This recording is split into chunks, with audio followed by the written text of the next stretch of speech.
What's up folks? Dito ako ngayon sa pesto. Magluluto ako ng mga pa-order. May konting pa-order kasi kami. Medyo malakas yung patugtog ni Mama Hazel. Anyway, ilalagay ko na tong kwan. Ang pangalan nito? Crispy fry. Kinuha ko lang tong gunting. Kasi hindi ko mabuksan. Medyo nahirapan pa akong makita kung nasan yung gunting. At yan, nakuha ko na. Gugupitin ko na lang siya. Para smooth yung pagka bukas. Yan.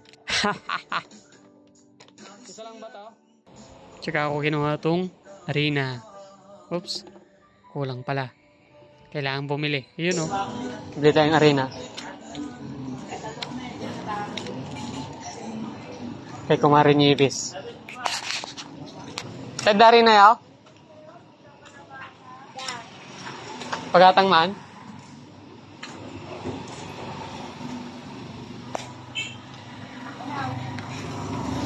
Mana juga ke 2 kilo teh? Kami salatan. 1 kilo. Mana teh? 45. Ay, ako na. Kaya na lang ito. Ay, 1 kilo. Mana teh? So, ito nga pala yung tindahan ni Lola Nieves. Kita niyo naman, napakadami ang tinda. May water station pa siya. So, habang nagtitimpang si Lola Nieves, pepekat muna ako dito. Magkikilo pa kasi yun eh. 1 kilo na binili ko. 45 pesos lang naman eh. Para marami-rami na. Hindi na siya magkukulang. Ayan, nakabalik na ako. Nakabili na kasi ako ng flour. Medyo baliktad no. Hindi kasi nakamirror eh. Okay na yan. Yan, sinama ko pati supot. Para walang kawala. So, yung crispy fry, lalagyan ko lang ng harina. Tapos, mekos-mekos ko yan. Para pwede nang pagpredan ng manok. So, ito nga pala yung manok. Magnolia yan. Good item yan. Masarap. Basta gawang magnolia. Ay, hindi pala. Produkto pala. So, i-bread ko lang yan. At pagkatapos, iluluto ko na sa mainit na mantika. Yeah! So, ito na yung manok. Kumukulo-kulo na. Medyo madami rin kasi yung order eh. Kaya itong malaki na lang pinagsarangan ko. Medyo matagal maluto to. Kasi makapal tong kawali eh. Pero okay lang, hindi naman tayo nagmamadali. Bago 11 naman eh. Ay hindi pala, 11:30 kukunin to. So ito yung mga na-bread ko na. Next in line na yung mga yan. Bali, dalawa lang pala yung parts na available namin.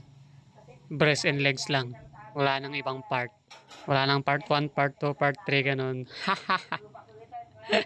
Habang niluluto ko tong fried chicken, iluluto ko na rin tong Shanghai. Yan, malaking Shanghai. Yan yung pinakahuli. Last na kasi kaya mininsanan na yung laman. Kita nyo naman, napaka gold. Gold yung mantika. Hindi talaga nawawala tong Shanghai sa handaan eh, no? Masarap kasi. Masarap din yuwi. At eto na nga, natapos ko na lutuin lahat ng mga Shanghai. Medyo madami tong nagawa namin. Dahil dyan, iuwi ko yung sobra. Alangan naman. Nilagay ko na pala siya sa may baunan. Kasi hindi na siya mainit. So, ayan yung mga tira. Yan yung iuwi ko. Ito lang yung ibibigay ko sa kanila. Hahais! At ito naman yung niluto nating fried chicken. Dalawa yan. Masarap yan. Siyempre, ako nag-bread niyan. At ito naman yung pansit. Yan. Ay, wala pala. Nagpapakulo pa lang. Mamaya pa ilalagay yung pansit. Ito na talaga yon. Ito na yung pansit. O ha? Umuusok-usok pa. Ito yung last menu natin.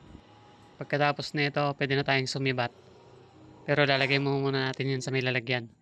At ayan, nilagay na natin siya. Pwede na. 3 baonan yan. Sana 3 yung baonan. Sarap. Mainit-init pa.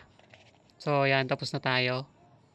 Waiting na lang natin yung pipick up. Tapos uwi na tayo. Hirap talaga kumita ng pera. Lalo na pag wala kang trabaho. Hahay!